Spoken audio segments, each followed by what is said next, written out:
नमस्कार साथियों, मैं हूं द्विवेदी द कलेक्टिव लर्निंग में आपका स्वागत करता हूं। तो आज हम क्लास 6 के एनसीईआरटी का चैप्टर 6 पढ़ने पड़े हैं। अध्याय 6, नए प्रश्न नए विचार। अघना निकली सैर पर। अघना आज पहली बार अपने विद्यालय की ओर सैर पर जा रही थी। इसके लिए उसने देर रात पुणे महाराष्ट्र से वाराणसी उत्तर प्रदेश की ट्रेन पकड़ी। स्टेशन पर अघना को छोड़ने आई उसकी माँ ने अध्यापिका से कहा, बच्चों को बुद्ध के बारे में बताने के साथ साथ उन्हें सरनाथ दिखाने भी ले जाइएगा। अघना नाम की एक लड़की होती है, वो अपने स्कूल के टीचर और बच्चों के साथ कहीं पे पिकनिक पे जा रही होती है। तो कहाँ से कहाँ जा रही होती है? पुणे से लेकर वो उत्तर प्रदेश तक वाराणसी जा रही होती है। तो अघना की मम्मी जी क्या बोलती हैं टीचर से कि इनको मतलब बच्चों को आप बुद्ध के बारे में भी बताइएगा और सरनाथ भी दिखाने ले जाइएगा। वाराणसी में क्या है? सरनाथ है। बुद्ध की कहानी। बौद्ध धर्म के संस्थापक सिद्धार्थ थे, जिन्हें गौतम के नाम से भी जाना जाता है। उनका जन्म लगभग 2500 वर्ष पूर्व हुआ था। यह वह समय था जब लोगों के जीवन में तेजी से परिवर्तन हो रहे थे। जैसा कि अध्याय 5 में पढ़ा कि महाजनपदों के कुछ राजा इस समय तक बहुत शक्तिशाली हो गए थे। हजारों सालों के बाद फिर से नगर उभर रहे थे। गांवों के जीवन में भी बदलाव आ रहा था। बहुत से विचारक इन परिवर्तन को समझने का प्रयास कर रहे थे, जीवन के सच्चे अर्थ को भी जानने की चाह रख रहे थे। कौन थे? भगवान बुद्ध थे, जिनके बचपन का नाम सिद्धार्थ था। सिद्धार्थ या फिर उन्हें गौतम के नाम से भी जाना जाता था। इनका जन्म कब होता है? लगभग 2500 वर्ष पूर्व हुआ था। उस समय क्या होता है, लोगों के जीवन में काफ़ी परिवर्तन आ रहे थे। जैसे पहले क्या था, पाषाण काल वगैरह थे, ठीक है। उसके बाद ये हड़प्पन सिविलाइजेशन आती है। फिर क्या होता है, हड़प्पा सभ्यता का अंत हो जाता है। अंत होने के बाद फिर से परिवर्तन होना धीरे धीरे शुरू हो जाते हैं। जैसे कि होता क्या है, पहले जनपद बनते हैं, फिर महाजनपदों का निर्माण होता है। महाजनपदों में से आपने देखा था कि वो मगध साम्राज्य सबसे विशिष्ट, सबसे स्पेशल मगध साम्राज्य होता है, जो कि बिहार में था। उसी मगध साम्राज्य में आगे चल करके मौर्य साम्राज्य का भी निर्माण वहीं से होता है, जिसके संस्थापक कौन थे? चंद्रगुप्त मौर्य थे और राजा अशोक आगे चल करके उसी मौर्य साम्राज्य में उत्पन्न पैदा होते हैं। और उन्होंने क्या किया था? कलिंग में जाकर विजय प्राप्त किया था और लास्ट में उन्होंने बौद्ध धर्म को भी अपनाया था। यानी कि ये जो महाजनपद थे, 16 महाजनपद थे और 16 महाजनपद की अलग अलग राजधानियां हैं। सभी आप याद कर लीजिएगा, एग्जाम में पूछता है। ये 16 महाजनपद काफ़ी अच्छा इनका विकास हो रहा होता है और लोगों के जीवन में भी बहुत सारे बदलाव आ रहे होते हैं। तो यहाँ पे वही दिया है कि महाजनपदों के राजा क्या हो गए थे? बहुत शक्तिशाली हो गए थे। और फिर हजारों सालों के बाद, यानी हड़प्पन सिविलाइजेशन के बाद हजारों साल लग गए, उसके बाद फिर से नगरों का विकास हो रहा होता है। गाँव के जीवन में भी बदलाव आ रहा था। बहुत से विचारक थे, इन परिवर्तनों को समझने की कोशिश कर रहे होते हैं। वे जीवन के अर्थ को भी जानना चाहते थे। बुद्ध क्षत्रिय थे तथा शक्य नामक एक छोटे से गढ़ से संबंधित थे। बुद्ध कौन थे? क्षत्रिय थे। यानी कि क्षत्रिय लोग उस समय क्या करते थे? जो कि अधिकतम क्षत्रिय लोग राजा हुआ करते थे। उन्हीं में बुद्ध का जन्म होता है। ये एक गण से संबंधित है। किस गण से? शक्य नामक गण से संबंधित थे, यानी उस गण में इनका जन्म हुआ था। युवा अवस्था में ही ज्ञान की खोज में उन्होंने घर के सुखों को छोड़ दिया था। यानी बचपन से ही वो क्या, उनके मन में जिज्ञासा उठी ज्ञान प्राप्त करने की। तो उन्होंने क्या किया? घर के सारे सुखों को उन्होंने बचपन में ही त्याग दिया था। अकेले अनेक वर्षों तक वे भ्रमण करते रहे। कई सालों तक उन्होंने क्या किया? इधर उधर भ्रमण करते रहे और अन्य विचारकों से मिलकर चर्चा करते रहे। चर्चा क्यों करते थे? क्योंकि उनको ये उम्मीद थी कि किसी न किसी से चर्चा करेंगे, जो मुझसे श्रेष्ठ होगा, ज़्यादा जानता होगा, उससे बात करने से हमें कोई ना कोई चीज़, जानकारी ज़रूर मिलेगी। इसके लिए उन्होंने बोध गया ज्ञान प्राप्ति करते रहे। जब कई लोगों से उन्होंने बात किया तो भी उनको संतुष्टि नहीं मिली। जब उनको अपने अंदर संतुष्टि नहीं मिली तो अंततः ज्ञान प्राप्ति के लिए उन्होंने स्वयं ही रास्ता ढूंढने का निश्चय किया। जब उनको किसी और से अपने प्रश्नों का जवाब सही तरीके से नहीं मिला तो उन्होंने क्या किया? लास्ट में खुद ही ये डिसाइड कर लिया कि अब मैं अकेले ही जा करके ज्ञान का पता लगाऊंगा। इसके लिए उन्होंने बोध गया, जो कि बिहार में है, कि एक पीपल के नीचे कई दिनों तक तपस्या की। बोध गया में आपने सुना होगा, एक पीपल जिसके नीचे बुद्ध ने क्या किया था? तपस्या की थी। और उसी पीपल के नीचे उनको अंततः ज्ञान भी प्राप्त हुआ था। इसके बाद जैसे ही ज्ञान प्राप्त होता है वो क्या कहलाते हैं? उसके बाद वो बुद्ध कहलाने लगते हैं। यानी उसके पहले क्या थे? सिद्धार्थ थे। और जैसे ही ज्ञान प्राप्त हुआ उसके बाद वो क्या हो गए? बुद्ध हो गए। यहाँ से वे वाराणसी के निकट सरनाथ गए। सरनाथ क्या है? वाराणसी में है, जहाँ उन्होंने पहली बार उपदेश दिया था। तो बुद्ध ने पहली बार कहाँ उपदेश अपना दिया था? वाराणसी के सरनाथ में अपना पहला उपदेश दिया था अपने कुछ शिष्यों को। कुशीनारा में मृत्यु से पहले का शेष जीवन उन्होंने पैदल ही एक स्थान से दूसरे स्थान की यात्रा करने और लोगों को शिक्षा देने में व्यतीत किया। यानी कि उनकी मृत्यु कहाँ पे होती है? कुशीनारा में। और उस मृत्यु से पहले वो क्या करते हैं? सारे जीवन इधर से उधर वो घूमते हुए अपने ज्ञान को बांटते हुए चलते हैं, लोगों को शिक्षा देते हुए जाते हैं। बुद्ध ने शिक्षा दी कि यह जीवन कष्टों और दुखों से भरा हुआ है और ऐसा हमारी इच्छा और लालसाओं के कारण होता है। कभी कभी हम जो चाहते हैं वह प्राप्त लेने के बाद भी संतुष्ट नहीं होते हैं एवं और अधिक वस्तुओं को पाने की इच्छा करने लगते हैं। बुद्ध ने इस लिप्सा को तृष्णा कहा है। बुद्ध ने शिक्षा दी कि आत्मसंयम अपना कर हम इसी लालसा से मुक्ति पा सकते हैं। तो बुद्ध ने क्या शिक्षा दी हम लोगों को? बुद्ध ने क्या शिक्षा दी कि जीवन जो है कष्टों और दुखों से भरा हुआ है। ये होता है इसलिए हमारी लालसाओं यानी हमारी लालच की ही वजह से ये सब होता है। इससे पार पाने के लिए हम क्या कर सकते हैं? आत्मसंयम अपना कर ही इससे पार पा सकते हैं। उन्होंने लोगों को दयालु होने तथा मनुष्यों के साथ साथ जानवरों के जीवन का भी आदर करने की शिक्षा दी। तो उन्होंने इंसानों को क्या कहा कि आप दयालु बनिए और जानवरों का भी आदर कीजिए, इंसानों का बस नहीं। वे मानते थे कि हमारे कर्मों के परिणाम चाहे वे अच्छे हों या बुरे हमारे वर्तमान जीवन के साथ साथ बाद के जीवन को भी प्रभावित करते हैं। यानी हम अच्छा कर्म करेंगे तो उसका रिजल्ट भी हमें अच्छा ही मिलेगा और अगर हमारे कर्म बुरे होंगे तो उसका रिजल्ट भी बुरा ही मिलेगा। बुद्ध ने अपनी शिक्षा सामान्य लोगों को प्राकृतिक भाषा में दी। तो बुद्ध ने अपनी शिक्षा सामान्य लोगों को किस भाषा में दी थी? प्राकृतिक भाषा में दी थी। इससे सामान्य लोग भी उनके संदेश को समझ सकें। तो उन्होंने उस समय जो आम नागरिक थे वो प्राकृत भाषा का उपयोग किया करते थे, इसलिए उन्होंने अपना ज्ञान भी प्राकृत भाषा में दिया था। यहाँ पे आप सारनाथ स्तूप देख सकते हैं। इस इमारत को स्तूप के नाम से जाना जाता है। यहीं पर बुद्ध ने अपना सर्वप्रथम पहला उपदेश दिया था। इसी घटना की स्मृति में यहाँ स्तूप का निर्माण कराया गया है। इस स्तूप के बारे में अध्याय 11 में डिटेल से दिया गया है। यहाँ पे दिया है कि वेदों की रचना किस भाषा में हुई थी। तो वेदों की रचना किस भाषा में हुई थी? संस्कृत या फिर वैदिक संस्कृति में हुआ था। यानी कि आज के समय जो हम संस्कृत पढ़ रहे हैं उसकी ये पूर्वज थी, मतलब इसकी पूर्वज भाषा थी वो। बुद्ध ने कहा कि लोग किसी शिक्षा को केवल इसलिए नहीं स्वीकार करें कि यह उनका उपदेश है, बल्कि वे उसे अपने विवेक से मापें, देखें और ऐसा मापें। आओ देखें उन्होंने ऐसा किस प्रकार किया। तो बुद्ध ने लोगों को क्या कहा कि आप हमारी बातों को ऐसे ही मत मान लीजिए, आप उसको परखिए, देखिए, आपको जब सही समझ में आए, उसको सही लगे, तब आप उसको मानिएगा। किसा गौतमी की कहानी, यह बुद्ध के विषय में एक प्रसिद्ध कहानी है। एक समय की बात है, किसान गौतमी नामक एक स्त्री का पुत्र मर गया था। इस बात से वह इतनी दुखी हुई कि वह अपने बच्चे को गोद में लेकर नगर की सड़कों पर घूम घूम कर लोगों से प्रार्थना की कि कोई उसके पुत्र को जीवित कर दे। एक भला व्यक्ति उसे बुद्ध के पास ले गया। तो होता क्या है कि एक महिला होती है, उसका पुत्र क्या होता है? मर गया होता है।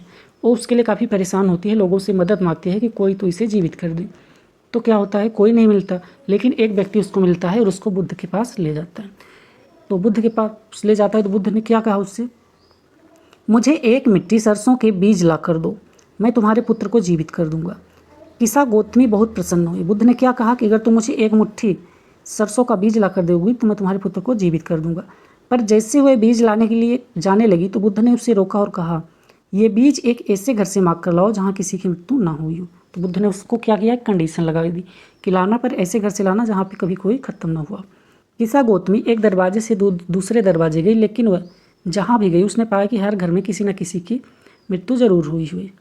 फिर वो माता पिता, भाई बहन, दादा दादी, किसी की, मतलब सभी न किसी की मृत्यु सभी घर में हुई ही थी। तो इससे क्या जान मिलता है? ये एक प्रकृति का नियम ही है, वो होना ही है, इसलिए उससे ज़्यादा घबराना नहीं चाहिए। बुद्ध उसको यही शायद शिक्षा देना चाह रहे होंगे कि ये जो तुम चाह रही हो अपने बच्चे को जीवित करना, ये सभी के साथ होता है, ये दुख सिर्फ तुम्हें बस नहीं मिला, ये सभी को होता है। आगे देखते हैं उपनिषद। जिस समय बुद्ध उपदेश दे रहे थे उसी समय या उससे भी थोड़ा पहले दूसरे अन्य चिंतक भी कठिन प्रश्नों का उत्तर ढूंढने का प्रयास कर रहे थे। उनमें से कुछ मृत्यु के बाद के जीवन के बारे में जानना चाहते थे, जबकि अन्य यज्ञों की उपयोगिता के बारे में जानने को उत्सुक थे। इनमें से अधिकांश चिंतकों का यह मानना था कि इस विश्व में कुछ तो ऐसा है जो स्थायी है और जो मृत्यु के बाद भी बचा रहता है। उन्होंने इसका वर्णन आत्मा तथा ब्रह्म अथवा सार्वभौम आत्मा के रूप में किया। वे मानते थे कि अंततः आत्मा एक ब्रह्म का ही है। यानी कि जिस समय बुद्ध अपना उपदेश दे रहे थे उसी समय क्या हो रहा था, इस भूभाग में बहुत से और भी चिंतक थे जो और कई विषय के बारे में सोच रहे थे। क्या सोच रहे थे? आत्मा क्या है, इसके मरने के बाद क्या होगा, आत्मा बचती है या खत्म हो जाती है, ब्रह्म क्या है, इन सब के बारे में जिज्ञासाएँ थी। ऐसे कई विचारों का संकलन उपनिषदों में हुआ। तो उपनिषद क्या थे? गुरु जो होते थे वो अपने शिष्यों को बैठाकर इसके बारे में जान या इसके बारे में बातें किया करते थे, बताया करते थे कि क्या होता है क्या नहीं, इसी सारे के बारे में इस सभी के बारे में वहाँ पे बातें की जाती थी। उपनिषद उत्तर वैदिक ग्रंथों का हिस्सा थे। उपनिषद का शाब्दिक अर्थ है गुरु के समीप बैठना। इस ग्रंथों में अध्यापकों और विद्यार्थियों के बीच बातचीत का संकलन किया गया है। प्रायः ये विचार सामान्य वार्तालाप के रूप में प्रस्तुत किया जाते थे, यानी जिस तरह से मान लीजिए कोई शिक्षक बैठा है और उसके बच्चे बैठे हैं, एक दूसरे से जो भी वो बात करते हैं वही सब इसमें उनका डिस्कशन यहाँ पे दिया रहता है। भारतीय दर्शन की 6 पद्धति। खड्ग दर्शन। सदियों से भारत द्वारा सत्य की भौतिक खोज का प्रतिनिधित्व दर्शन की 6 शाखाओं ने किया।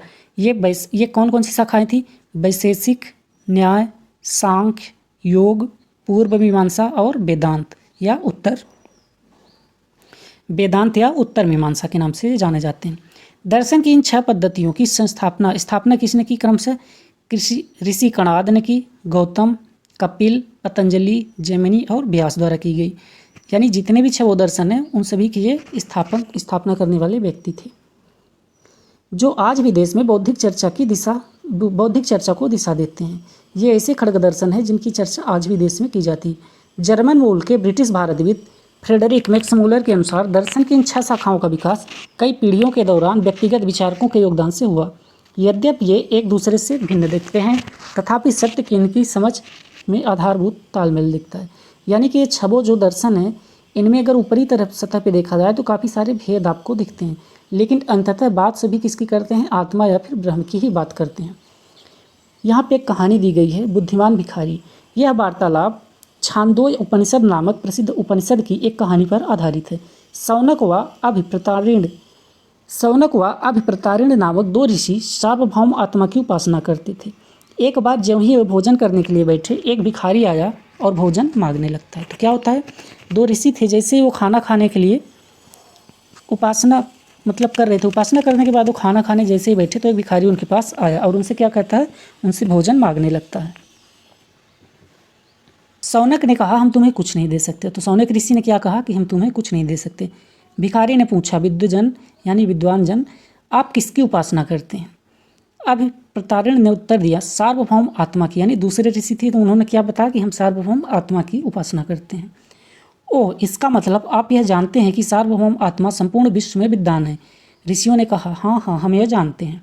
भिखारी ने फिर पूछा, अगर यह सार्वभौम आत्मा संपूर्ण विश्व में विद्यमान है तो यह तो मेरे अंदर भी विद्यमान है। मैं कौन हूँ? मैं इस विश्व का एक भाग ही तो हूँ। तो फिर ऋषियों ने क्या बोला? तुम सत्य बोलते हो युवा ब्राह्मण। इसलिए फिर भिखारी क्या बोलता है? इसलिए हे ऋषियों, मुझे भोजन ना देकर आप उस सार्वभौम आत्मा को भोजन देने से मना कर रहे हैं। भिखारी की बात की सच्चाई जानकर ऋषियों ने उसे भोजन दे दिया। तो क्या होता है, भिखारी क्या बोल देता है कि अगर आप जिस सार्वभौम आत्मा की उपासना कर रहे हैं वो इसी विश्व का ही भाग है, उसी का ही सारा विश्व है, और उसी विश्व में तो मैं भी हूँ। यानी आप जिस आत्मा की उपासना कर रहे हैं उसका अंश तो मुझ में भी है। इसलिए फिर ऋषियों ने उसकी बात मान लिया और उसकी बातों को समझ कर फिर उसको भोजन देने का। इन चर्चाओं में भाग लेने वाले अधिकांशतः पुरुष ब्राह्मण तथा राजा होते थे। किस चर्चाओं में? जो उपनिषद में दी जाती थी। कभी कभी गार्गी जैसी स्त्री विचारकों का भी उल्लेख मिलता है, यानी कि स्त्रियों का भी उल्लेख यहाँ पे मिलता है। विद्वता के लिए प्रसिद्ध गार्गी राज दरबारों में होने वाले वाद विवाद में भाग लिया करती थी। यानी गार्गी किस में भाग लिया करती थी? राज दरबारों में जो वाद विवाद हुआ करते थे वहाँ पे। निर्धन व्यक्ति इस तरह के वाद विवाद में बहुत ही कम हिस्सा लेते थे। इस तरह का एक प्रसिद्ध अपवाद सत्यकाम जवाल का है। सत्यकाम जावाल का नाम उसकी दासी माँ के नाम पर पड़ा। सत्यकाम के मन में सत्य जानने की तीव्र जिज्ञासा उत्पन्न हुई। गौतम नामक एक अन्य ब्राह्मण ने उन्हें अपने विद्यार्थी के रूप में स्वीकार किया तथा अपने समय के सर्वाधिक प्रसिद्ध विचारकों में से एक वे बन जाते हैं। उपनिषदों के कई विचारों का विकास बाद में प्रसिद्ध विचारक शंकराचार्य के द्वारा किया गया था, जिनके बारे में कक्षा 7 में पढ़ने को मिलेगा, यानी कि नेक्स्ट क्लास में। तो शंकराचार्य जी क्या करते हैं? 4 मठों का स्थापना करते हैं चारों दिशाओं में, भारत के उत्तर, पश्चिम, पूर्व, दक्षिण में। व्याकरणविद पाणिनि। इस युग में कुछ अन्य विद्वान भी खोज कर रहे थे। इन्हीं प्रसिद्ध विद्वानों में एक पाणिनि ने संस्कृति भाषा के व्याकरण की रचना की थी। संस्कृत भाषा की व्याकरण की रचना किसने की थी? तो पाणिनि ने की थी। उन्होंने स्वरों तथा व्यंजनों को एक विशेष क्रम में रखकर उनके आधार पर सूत्रों की रचना की। ये सूत्र बीजगणित के सूत्रों से काफ़ी मिलते जुलते हैं। इनका प्रयोग कर उन्होंने संस्कृत भाषा के प्रयोगों के नियम लघु सूत्र लगभग 3000 सूत्रों को उन्होंने लिखा था। फिर जैन धर्म देखते हैं। इसी युग में अर्थात लगभग 2500 वर्ष पूर्व जैन धर्म के 24वें तथा अंतिम तीर्थकर वर्धमान महावीर ने भी अपने विचारों का प्रसार शुरू किया। जैन धर्म में कितने तीर्थंकर थे? 24। और 24वें अंतिम कौन थे? वर्धमान महावीर थे। अपने विचारों का प्रसार किया था। वह बज्जी संघ के लिच्छावी कुल के एक क्षत्रिय राजकुमार थे। वे किस संघ के थे? बज्जी संघ के और लिच्छावी कुल के। इस संघ के विषय में अध्याय 5 में पढ़ा, पीछे यहाँ पे दिया गया था, पिछले चैप्टर में। 30 वर्ष की आयु में उन्होंने घर छोड़ दिया था और जंगल में रहने लगे थे। 12 वर्ष तक उन्होंने कठिन व एकाकी जीवन व्यतीत किया। इसके बाद उन्हें ज्ञान प्राप्त हुआ। यानी ज्ञान प्राप्त करने के लिए इन्होंने भी क्या किया था? घर अपना त्याग दिया था। उनकी शिक्षा सरल थी। सत्य जानने की इच्छा रखने वाले प्रत्येक स्त्री व पुरुषों को अपना घर छोड़ देना चाहिए। उन्हें अहिंसा के नियमों का कड़ाई से पालन करना चाहिए, अर्थात किसी भी जीव को ना तो कष्ट देना चाहिए, ना ही उसकी हत्या करनी चाहिए। महावीर का कहना था, सभी जीव जीना चाहते हैं, सभी के लिए जीवन प्रिय है। महावीर ने अपनी शिक्षा प्रकृति में दी। यही कारण है कि साधारण जन भी उनके साथ तथा उनके अनुयायियों की शिक्षाओं को समझ सके। तो महावीर ने भी किस भाषा में अपनी शिक्षा दी? प्रकृति में, जो कि लोगों को समझ में आया करती थी। आम इंसानों को उस समय पे, आम लोगों को भी समझ में आया करती थी। देश के अलग अलग हिस्से में प्राकृत के अलग अलग रूप प्रचलित थे। प्रचलन क्षेत्र के आधार पर ही उनके अलग अलग नाम थे। जैसे मगध में बोले जाने वाली प्रकृति क्या कहलाती थी? मगधी कहलाती थी। जैन नाम से जाने गए महावीर के अनुयायियों को भोजन के लिए भिक्षा मांगकर सादा जीवन बिताना होता था। उन्हें पूरी तरह से ईमानदार होना पड़ता था तथा चोरी न करने की उन्हें सख्त हिदायत दी जाती थी। उन्हें ब्रह्मचर्य का पालन करना होता था। पुरुषों को वस्त्रों सहित सब कुछ त्याग देना होता था। यानी कि पुरुष जो थे उन्हें वस्त्र तक त्याग देना पड़ता था। अधिकांश व्यक्तियों के लिए ऐसे कड़े नियमों का पालन करना बहुत कठिन था। जाहिर सी बात है, ऐसे इतने कठिन नियम थे कि उसको पालन कर पाना हर किसी के बस की बात नहीं थी। फिर भी हजारों व्यक्तियों ने इस नई जीवन शैली को जानने और सीखने के लिए अपने घरों को छोड़ दिया था। कई अपने घरों पर ही रहे और भिक्षु और भिक्षुणी बने लोगों को भोजन प्रदान कर उनकी सहायता करते रहे। मुख्यतः व्यापारियों ने जैन धर्म का समर्थन किया। किसानों के लिए इन नियमों का पालन अत्यंत कठिन था, क्योंकि फसल की रक्षा के लिए उन्हें कीड़े मकोड़ों को मारना पड़ता था। बाद की सदियों में जैन धर्म उत्तर भारत के कई हिस्सों के साथ साथ गुजरात, तमिलनाडु, कर्नाटक में भी फैल गया।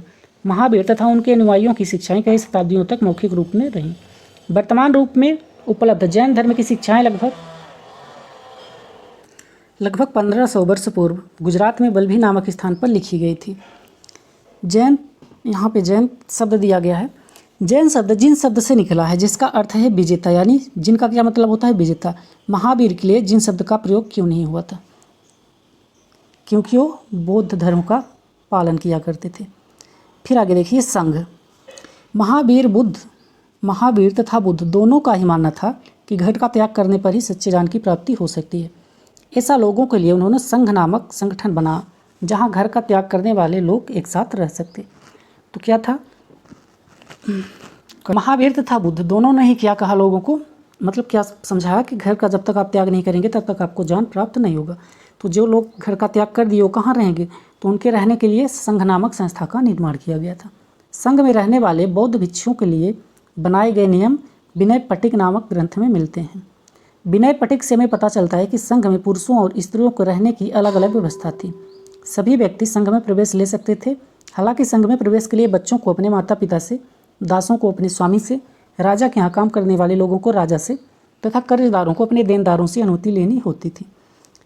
यानी संघ में सभी शामिल हो सकते थे। पर मान लीजिए कोई बच्चा है तो उसको अपने माता पिता से पूछना पड़ता था, कोई दासी है तो उसको अपने स्वामी से पूछना पड़ता था, कोई राजा के यहाँ काम कर रहा है तो उसको राजा से परमिशन लेनी पड़ती थी।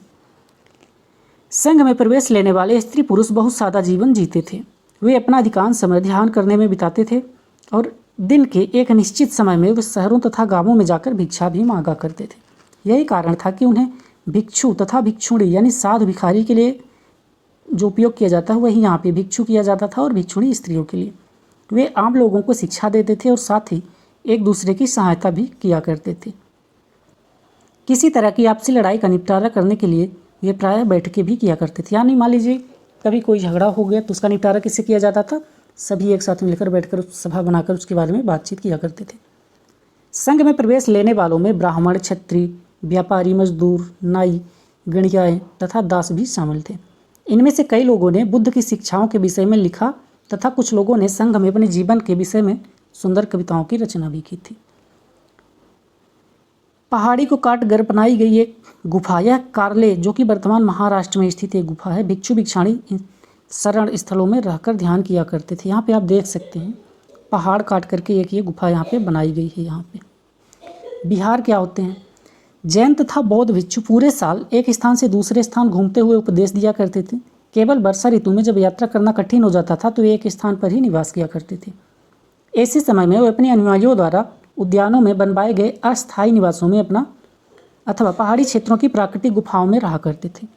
तो जैन और बौद्ध भिक्षु क्या किया करते थे? पूरे साल भिक्षा मांगकर इधर से उधर घूमते रहा करते थे और अपनी शिक्षा भी दिया करते थे। लेकिन जैसे ही बरसात का सीज़न आता था तो उनके लिए इधर से उधर जा पाना थोड़ा मुश्किल होता था। तो उसके लिए क्या किया करते थे? जो भी बने हुए पर्वतों पहाड़ों में जो भी इस तरह की गुफाएं हुआ करती थी या और जहाँ पे भी बनवाया जाता था उनके अनुसार वहाँ पे वो लोग जा करके बरसात में रहा करते थे। जैसे ही बरसात बीत जाती थी वो लोग वहाँ से निकल कर फिर से कहीं और शिक्षा देने के लिए चले जाया करते थे।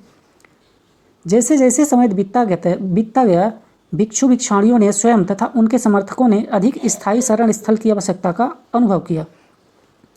तब कई शरण स्थल बनाए गए जिन्हें बिहार कहा गया।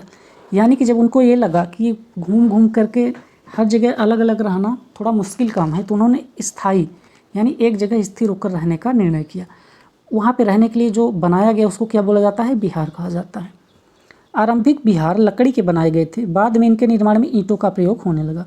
पश्चिमी भारत में विशेषकर कुछ बिहार पहाड़ियों को खोदकर बनाए गए थे, यानी कि कुछ पहाड़ियों के नीचे भी बनाए गए थे। एक बौद्ध ग्रंथ से जात होता है। क्या जात होता है? जिस तरह महासागरों में मिलने पर नदियों की अलग अलग पहचान समाप्त हो जाती है, ठीक उसी तरह बुद्ध के अनुयायी जब भिक्षुओं की श्रेणी में प्रवेश करते हैं तो ये अपना वर्ण, श्रेणी और परिवार सब त्याग देते हैं। यानी जिस तरह से सभी नदियों का अपना खुद का पहचान समाप्त हो जाता है, कब? जब वो समुद्र में जाकर मिल जाती हैं। उसी तरह जब सभी व्यक्ति कोई भी वर्ण का हो, किसी भी परिवार का हो, जब वो जाकर बुद्ध के अनुयायी बन जाते हैं तो उनकी सारी पहचान और मिट जाती है, वो अब सिर्फ अनुयायी रह जाते हैं। प्रायः किसी धनी व्यापारी, राजा अथवा भूस्वामी द्वारा दान में दी गई भूमि पर बिहार का निर्माण होता था। यानी बिहार के निर्माण के लिए कोई भी दान दे दिया करता था, जैसे कि राजा हो गए या कोई व्यापारी हो गया।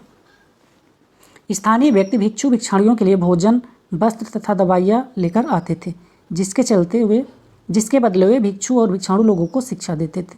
यानी कि वहाँ पे जो भी उनके अनुयायी थे उनको खाने पीने की चीज़ें, वस्त्र, दवाइयाँ वहाँ के लोग लेकर के जाकर दिया करते थे और बदले में उनसे क्या प्राप्त किया करते थे? शिक्षा लिया करते थे। आगे आने वाली शताब्दियों में बौद्ध धर्म उपमहाद्वीप के विभिन्न हिस्सों के साथ साथ बाहरी क्षेत्रों में भी फैल गया। बौद्ध धर्म का विस्तार कहाँ तक होता है? चीन तक, यहाँ भारत के आसपास के कई देशों में हुआ था। आश्रम व्यवस्था। जैन तथा बौद्ध धर्म जिस समय लोकप्रिय हो रहे थे लगभग उसी समय ब्राह्मणों ने आश्रम व्यवस्था का विकास किया था। यहाँ आश्रम शब्द का तात्पर्य लोगों द्वारा रहने तथा ध्यान करने के लिए प्रयोग में आने वाले स्थान से है, ना कि इसका तात्पर्य जीवन के एक चरण से है। आश्रम शब्द का तात्पर्य लोगों द्वारा रहने तथा ध्यान करने के लिए प्रयोग में आने वाले स्थान से नहीं, बल्कि इसका तात्पर्य जीवन के एक चरण से। यानी इस आश्रम का मतलब क्या हुआ? कहीं जंगल में जाकर वो कुटी बनाकर रहना, ये वाला आश्रम नहीं। इस आश्रम का मतलब ये हुआ कि जीवन जीने के तरीके किस तरह से हों, उसके बारे में यहाँ पे बताया गया। तो कौन कौन से आश्रम थे? ब्रह्मचर्य, गृहस्थ, वानप्रस्थ तथा संन्यास, ये 4 तरह के आश्रम बताए गए थे। ब्रह्मचर्य के अंतर्गत ब्राह्मण, क्षत्रिय तथा वैश्य से यह अपेक्षा की जाती थी कि इस चरण के दौरान सादा जीवन बिताकर वेदों का अध्ययन करेंगे, क्योंकि उस समय शिक्षा के लिए सिर्फ वेद ही उपस्थित थे। आज की तरह वहाँ पे साइंस टेक, ये सब जितने भी हिस्ट्री, पॉलिटी, ज्योग्राफी, ये सारे सब्जेक्ट उस समय थे नहीं। उस समय वेद ही महत्वपूर्ण थे ज्ञान का स्रोत, तो उन्हीं का अध्ययन होता था। गृहस्थ आश्रम के अंतर्गत उन्हें विवाह कर गृहस्थ के रूप में रहना पड़ता था। वानप्रस्थ के अंतर्गत उन्हें जंगल में रहकर साधना करनी पड़ती थी। अंततः उन्हें सब त्याग कर सन्यासी बन जाना पड़ता था। यानी चारों आश्रम जीवन में अलग अलग समय पर अपनाने पड़ते थे। आश्रम व्यवस्था ने लोगों को अपने जीवन का कुछ हिस्सा ध्यान में लगाने पर बल दिया। प्रायः स्त्रियों को वेद पढ़ने की अनुमति नहीं थी और उन्हें अपने पतियों द्वारा पालन किए जाने वाले आश्रम का ही अनुसरण करना होता था। संघ के जीवन और ये आश्रम व्यवस्था में क्या भिन्नता है? संघ के जीवन में लोग, स्त्री पुरुष सभी वहाँ पर रहा करते थे, घर से बाहर रहा करते थे। और इस आश्रम में क्या है कि लोग घर में ही रह करके इसको फॉलो किया करते थे। इसके अलावा अन्यत्र में देखते हैं, एटलस में ईरान ढूंढो। ईरान और इजराइल का इस समय युद्ध भी चल रहा था, अभी समाप्त हुआ है। ईरान भारत के पश्चिम दिशा में है, आप देख सकते हैं। जरथुस्त्र एक ईरानी पैगंबर थे। उनकी शिक्षाओं का संकलन जैन अवस्था नामक ग्रंथ में मिलता है। जैन अवस्था नामक ग्रंथ की भाषा तथा इसमें वर्णित रीति रिवाज वेदों की भाषा और रीति रिवाजों से काफ़ी मिलते जुलते हैं। जरथुस्त्र की मूल शिक्षा का सूत्र है सद्विचार, सद्वचन तथा सद्कार्य। इनकी ये किताब याद रखना जरूरी है, आप याद रखिएगा। जैन अवस्था नामक ग्रंथ किसने या किसकी शिक्षाओं पर आधारित है? तो वो ईरानी पैगंबर जरथुस्त्र नाम से याद रखिएगा। इनके ऊपर वो शिक्षाओं के ऊपर ये आधारित है। हे ईश्वर, बल, सत्य प्रधानता एवं सद्विचार प्रदान कीजिए जिनके जरिए हम शांति बना सकें, ये इनके वचन थे। 1000 से अधिक वर्षों तक जरथुस्त्रवाद ईरान का एक प्रमुख धर्म रहा। बाद में कुछ जरथुस्त्रवादी ईरान से आकर गुजरात और महाराष्ट्र के तटीय नगरों में बस गए। वे लोग ही आज के पारसियों के पूर्वज, यानी कि आज के समय हमारे देश में जो पारसी समुदाय हैं उनके पूर्वज यही कहलाते हैं। तो उपयोगी शब्द यहाँ पे देख सकते हैं। देखिए उपयोगी शब्द क्या क्या दिए हैं। तृष्णा क्या हो गया, यानी किसी भी चीज़ के बारे में जो भी लालच या ललक है वो। प्राकृत भाषा हो गई, आत्मा हो गया, ब्रह्म हो गया। उपनिषद क्या हो गया, गुरु और शिष्य के बीच में हुई बातें। जैन धर्म, अहिंसा, भिक्षु, संघ, विहार और आश्रम, इन सभी के बारे में हमने पढ़ा। यहाँ पे कुछ महत्वपूर्ण तिथियाँ दी गई हैं, आप यहाँ पे देख सकते हैं। उपनिषदों के विचारक जैन महावीर तथा बुद्ध लगभग 2500 वर्ष पूर्व हुए थे। जैन ग्रंथों का लेखन लगभग 1500 वर्ष पूर्व स्टार्ट हुआ था। तो ये हमारा चैप्टर यहीं पे समाप्त होता है। यहाँ पे हमने क्या पढ़ा, बौद्ध धर्म के बारे में पढ़ा, गौतम बुद्ध के बारे में पढ़ा और जैन धर्म के बारे में पढ़ा, इनके विचारों के बारे में पढ़ा। उसके बाद हमने विहार देखा, विहार क्या होता है, संघ क्या होता है, और लास्ट में हमने देखा आश्रम क्या होते हैं, 4 तरीके के आश्रम। तो ये चैप्टर हमारे यहीं पे समाप्त होता है। मिलेंगे अगले अध्याय के साथ।